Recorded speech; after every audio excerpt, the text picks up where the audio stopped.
दोस्तों मैं वागीश आप सबका स्वागत करता हूं आपके अपने YouTube चैनल बाबा बायो वाला में। तो साथियों आप लोग कैसे हैं या कमेंट करके बताएं। तो दोस्तों आप लोगों को वीडियो अच्छी लगे तो चैनल को सब्सक्राइब करें। तो दोस्तों हम लोग क्या पढ़ रहे हैं, क्लास 12 की बायोलॉजी चैप्टर 7। तो भाग 2 तक हम लोगों ने पढ़ा 4 नंबर तक और आज हम 5 नंबर पढ़ेंगे। तो दोस्तों आप लोगों को वीडियो अच्छी लगे तो अपने दोस्तों के पास शेयर करें और प्यारा प्यारा सा कमेंट करें और चैनल को सब्सक्राइब कर लें। अपने आस पड़ोस में भी सब्सक्राइब करवा दें, क्योंकि आप लोगों के जो पढ़ने वाले मोहल्ले में बच्चे हैं वो सब्सक्राइब कर लेंगे तो आप लोगों को नोटिफिकेशन मिलती रहेगी, उनको भी नोटिफिकेशन मिलती रहेगी कि हाँ चैनल में वीडियो अपलोड हो रहे हैं।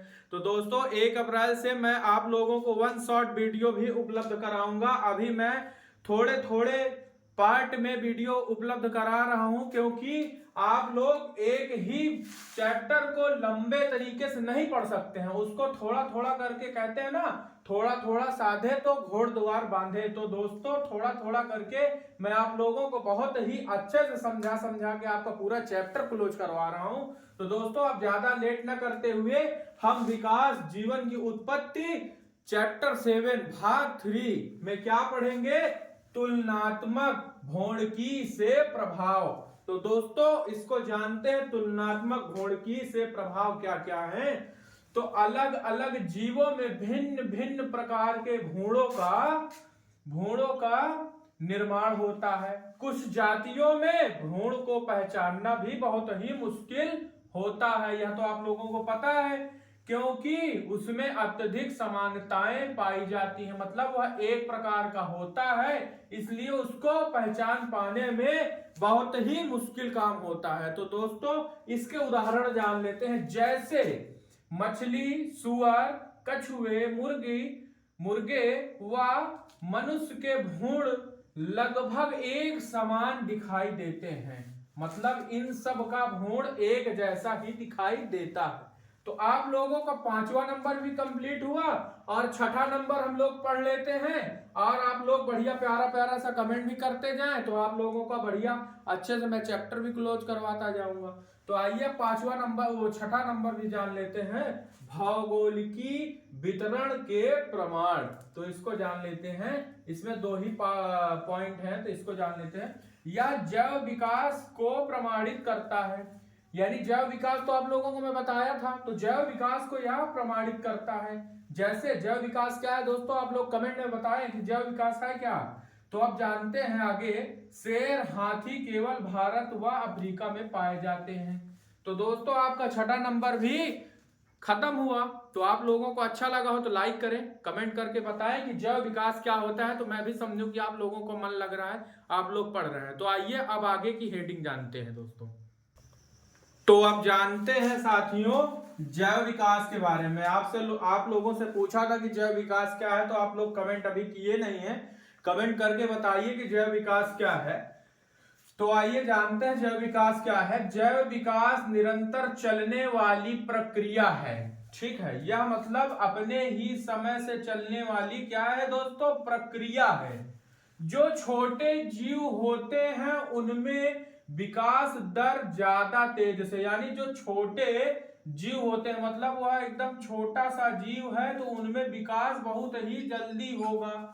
मतलब कोई छोटा सा बच्चा जन्म लिया तो उसमें ग्रोथ यानी बढ़ने की क्षमता अधिक होती है, तो और बड़ों में वह दर कम होती है। मतलब वो तो बड़ा हो ही गया, मेच्योर हो ही गया, तो अब वो क्या बढ़ेगा, और उसकी भी कुछ क्या बोलते हैं कोशिकाएं जो है बढ़ेंगी पर धीमी गति से बढ़ेंगी।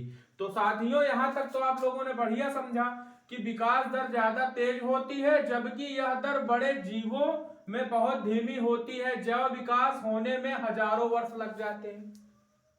तो हजारों वर्ष का समय लगना ही क्या कहलाता है, जैव विकास, यानी वृद्धि करना ही क्या कहलाती है दोस्तों, जैव विकास कहलाती है। तो यहां तक तो आप लोगों ने समझा। अब आगे देखते हैं अगली हेडिंग क्या है, जैव विकास के सिद्धांत। तो जैव विकास के सिद्धांत को दोस्तों हम जान लेते हैं। जैव विकास को प्राय 3 भागों में रखा गया, पहला लैमार्कवाद और दूसरा डार्विनवाद और तीसरा उत्परिवर्तनवाद। तो दोस्तों अब जानते हैं लैमार्कवाद और डार्विनवाद और उत्परिवर्तनवाद के बारे में भी हम लोग थोड़ा थोड़ा सा चर्चा कर लेते हैं। डार्विनवाद और लैमार्कवाद के बारे में मैं आपको एक छोटा सा वीडियो अलग से बना के दूंगा, जैसे डीएनए और आरएनए का मैं बोला था, तो उसी प्रकार इसको पहले या पूरे चैप्टर क्लोज करने के बाद ये छोटे छोटे जो विशेष जरूरी जो बोर्ड एग्जाम में फंसने वाले क्वेश्चन बनेंगे वह पार्ट आप लोगों को दूंगा। तो दोस्तों इस सत्र से मैं आप लोगों को एक जानकारी और दे दूं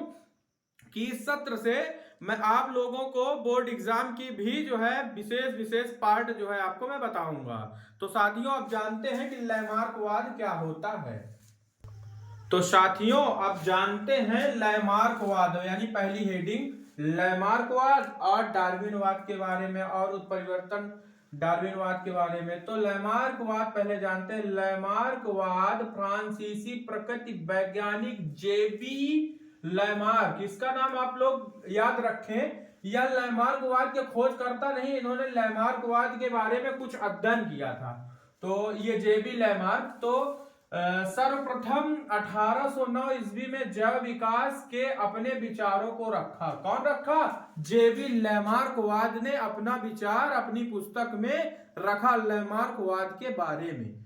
तो यह तो आप लोगों को समझ में आ गया। दोस्तों मैं अलग तरीके से आपको समझाने का प्रयास कर रहा हूं, तो आप लोग समझ गए हो तो लाइक करें और कमेंट करके बताएं कि मुझे सर समझ में आ रहा है। तो आगे देखते हैं।